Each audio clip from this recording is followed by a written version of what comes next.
ամենակարող Արարիչ, քեզ ամեն բան է հայտնի իմ մասին։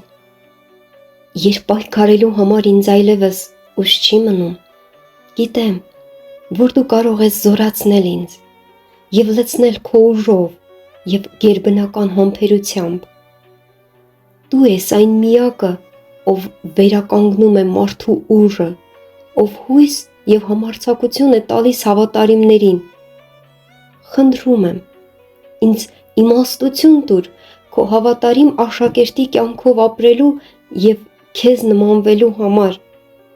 Ես փափագում եմ լինել քեզ պես հեզ և խոնարհ, ինչպես նաև նախանձավոր և համարձակ այս աշխարհի մեջ։ Շնորհակալ եմ, որ քո մեջ գտնում եմ իմ ուժի և զորության աղբյուրը, դու իմ զորավոր օգնությունն ես։ Աղոթում եմ Տեր Հիսուս Քրիստոսի զորավոր ու սքանչելի անունով, ամեն։